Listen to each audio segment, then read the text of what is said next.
Bienvenue Stop Invest, la chaîne des tops d'investissement. Avons-nous une opportunité d'investissement sur Boston Scientific? C'est la question à laquelle on va essayer de répondre en se basant sur les états financiers de la compagnie. Je rappelle que ceci représente uniquement mon point de vue et non un conseil d'investissement. Et comme d'habitude, je me réserve le droit de me tromper. N'oubliez pas, en lien d'addition de cette vidéo, si vous avez le lien vers le service Top Premium. Donc, on commence ici. Boston Scientific. Qu'est-ce que nous avons ici? C'est une compagnie qui exerce ici dans le secteur médical, d'accord? Donc, secteur de la santé slash ici matériel médical, d'accord? Alors, croissance des revenus.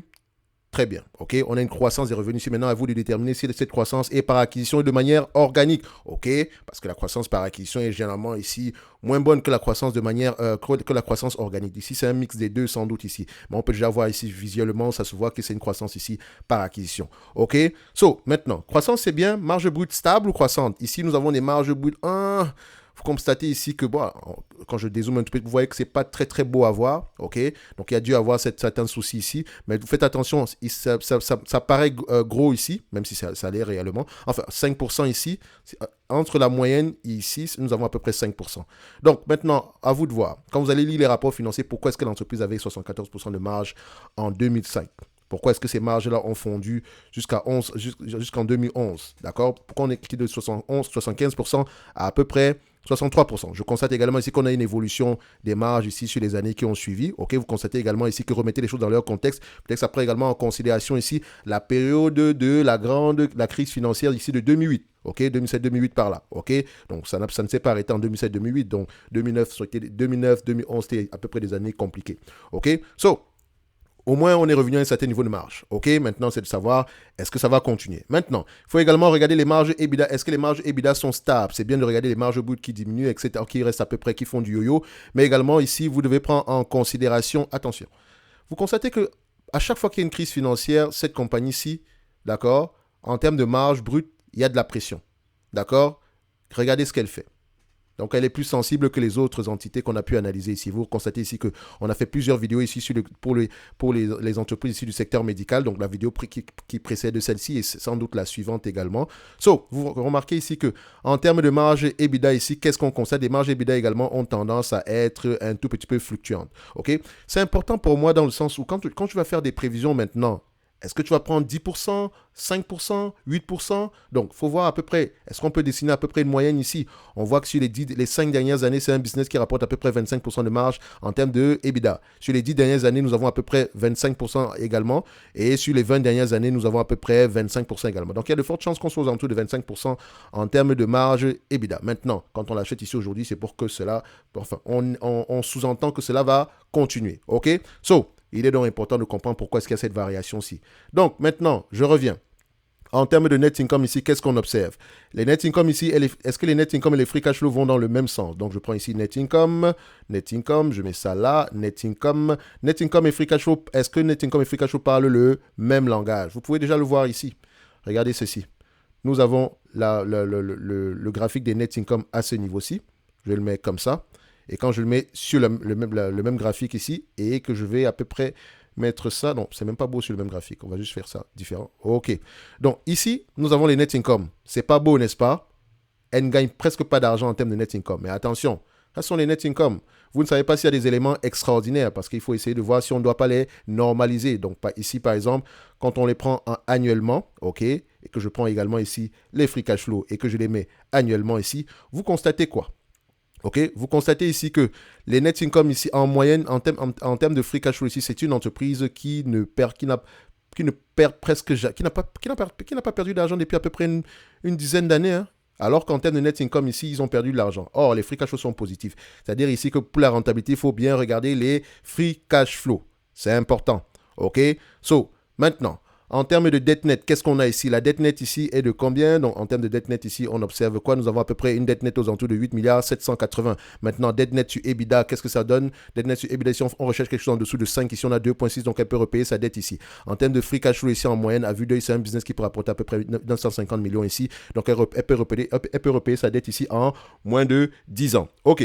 Une fois que ça c'est fait maintenant, qu'est-ce qui nous manque? Le nombre d'actions. Est-ce que le nombre d'actions augmente ou diminue? Important, le nombre d'actions ici, voilà, il avait tendance à diminuer entre 2011 et 2015, mais depuis quelques temps, il augmente il augmente à peu près depuis 2015. Pourquoi? C'est très important. Maintenant, Qu'est-ce que ça va nous donner en termes de, qu'est-ce que ça va nous donner en termes d'évaluation? Moi, je vais prendre les prévisions ici, d'accord?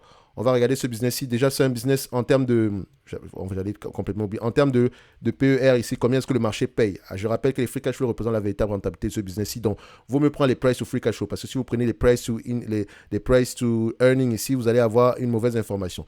Donc, quand on prend ici les price to free cash flow ici, on a un business qui s'échange ici à 34 fois les bénéfices. Est-ce que vous voulez payer 34 fois les bénéfices pour une entreprise pareille? Moi, je suis sûr que non. D'accord? Sur les 10 dernières années, la même chose. Sur les 5 dernières années, la même chose. Donc, ici, je ne paierai pas plus de 25 fois les bénéfices. Et encore, à 25 fois, je suis même très, très gentil. OK? Très, très gentil. Parce que si on doit comparer ça à cette compagnie-ci à la compagnie précédente, à savoir Striker, on remarque ici que nous avons une compagnie qui a tendance à mal gérer ses marges. Mais maintenant, ça peut également être une stratégie temporaire. Voilà. Essayez de comprendre à peu près qu'est-ce qui se passe dans ce business model-là. OK? Une fois qu'on a à peu près, je prendrai mon 25 fois les bénéfices, d'accord? Et une fois que j'ai mon 25 fois les bénéfices ici, qu'est-ce que je vais faire? En moyenne, je viens ici sur l'estimation des analyses. Qu'est-ce qu'il nous donne ici? En termes de, qu'est-ce qu'il donne? En termes, donc je cherche ici les net income. Qu'est-ce qu'on a? Les net income ajustés. Donc, les net income ajustés ici ont tendance à être similaires ici à la dette, au free cash flow. OK? Donc, faites attention. Donc, si on prend ici, attention, CTRL F. Attendez. Net income ajusté, on a 3 milliards. Il y a quelque chose qui ne fonctionne pas dans ce calcul-ci. Net income ajusté, on a 3 milliards. Ça n'a pas de sens. Attendez. Nous avons un business ici qui rapporte à peu près combien? 13 milliards. OK? Nous avons à peu près combien en termes de d'EBITDA? Combien en termes de free cash flow en moyenne? Nous avons à peu près 1 milliard 200. Et pourquoi est-ce qu'on nous promet du 3 milliards ici? Il y a quelque chose qui se passe. Il y a quelque chose qui ne fonctionne pas au niveau de ce calcul-là. OK? Mais c'est pas grave, on va trouver la solution, comment est-ce qu'on peut procéder néanmoins. OK? Donc, on constate quoi ici? Nous avons ici un business en termes de net income. Je pense qu'il faut pas prendre les net income ajustés ici parce que ça ne représente pas la véritable rentabilité de ce business. Vous regardez ici, on vous met ici 1,95 $. D'accord? 1,95 $ ici aujourd'hui pour un revenu de 2 milliards 857. Ça ne marche pas.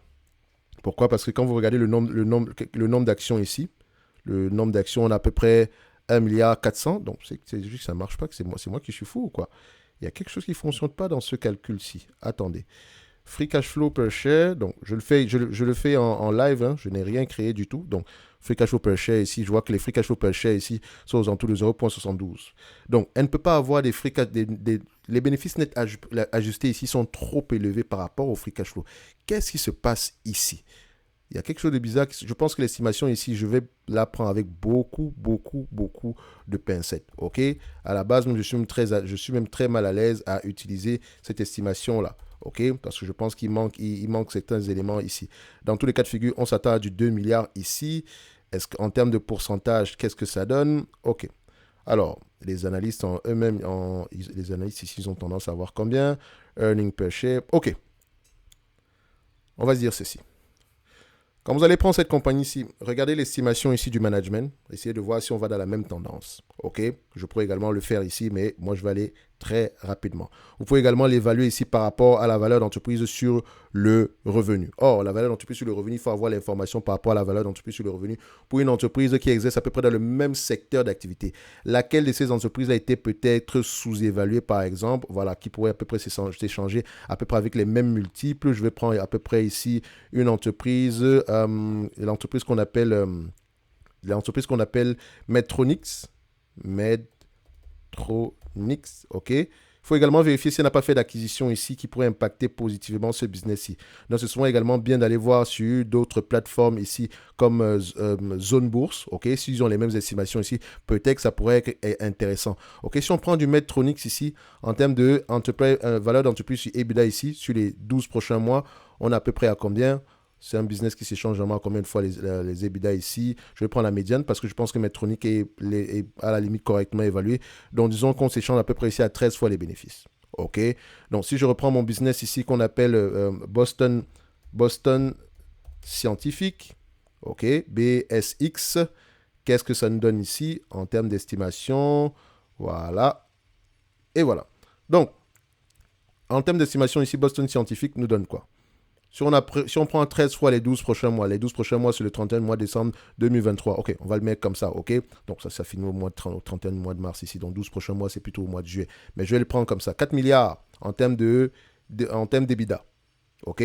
4 milliards en termes d'EBITDA à 13 fois les bénéfices, à 13 fois les EBITDA, ça donne 52 milliards. 52 milliards ici, moins la dette nette, on va avoir que la dette nette ici, on va être à un niveau plus bas que ça. Donc, en termes de dette nette, alors, on va avoir une évaluation ici très très basse. Hein. Attendez. Le but n'est pas d'avoir une évaluation assez élevée ici. Je vais juste voir à peu près si j'ai les bons chiffres. Parce qu'il y a quelque chose qui ne fonctionne pas dans ce calcul-ci. OK?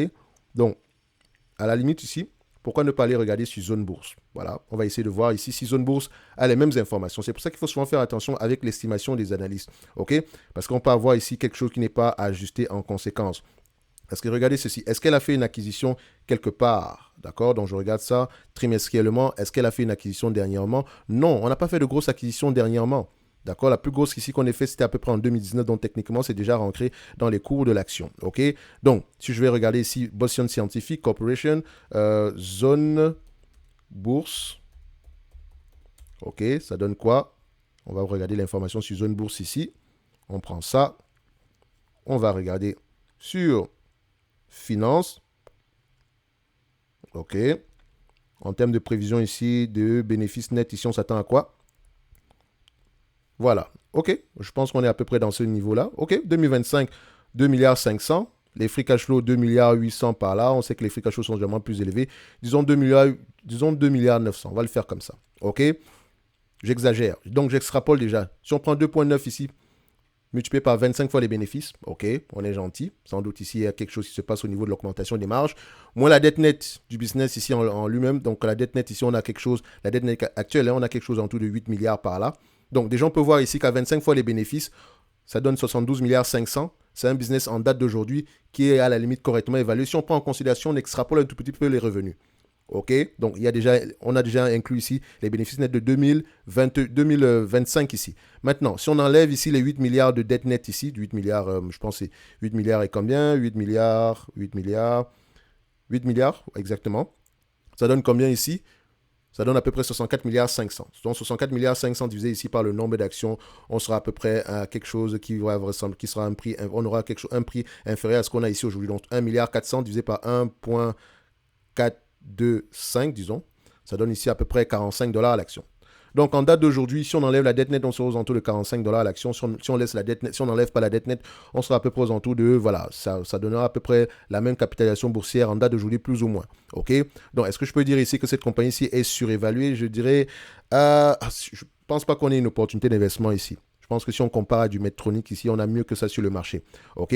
Donc, comme d'habitude, ici, on cherche d'habitude une compagnie qui peut nous permettre d'avoir à peu près 10% de marge bénéficiaire ici en date d'aujourd'hui, 10% de rendement, 8% minimum, excusez-moi, 8% de rendement en date d'aujourd'hui. D'accord? Si on extrapole un tout petit peu, disons qu'en 2025, on aimerait plutôt avoir du 8%. Soyons gentils. Enfin, soyons optimistes. On devrait l'acheter aux alentours de 31 $ à l'action.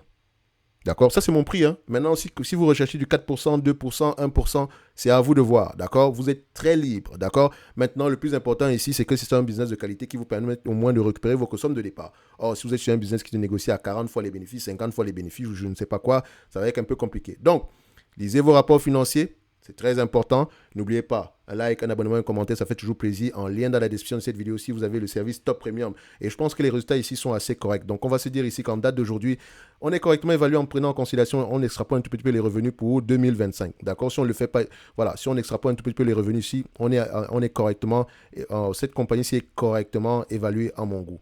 OK? En termes de dividendes, ici, on ne paye pas de dividendes. D'accord? J'allais l'oublier parce que de toutes les façons, je ne regarde pas souvent le dividende. Je m'intéresse plus aux bénéfices nets ici, d'accord, la croissance des bénéfices nets, etc. Donc, ils ne versent pas de dividendes, peut-être que c'est tant mieux également. Si elle vous intéresse, lisez vos rapports financiers. Est-ce que c'est une entreprise qui pourrait faire partie de la watchlist ici? Pourquoi pas? Même si je dirais, voilà, j'aurais tendance à aller regarder d'autres entreprises dans le même secteur d'activité en attendant, ok? On va quand même la mettre sur la watchlist ici en attendant, ok? On ne sait jamais, on peut avoir une opportunité ici du point de vue quantitatif tôt ou tard, ok? On va se donner rendez-vous sur la prochaine vidéo. Et d'ici là, portez-vous bien. Merci.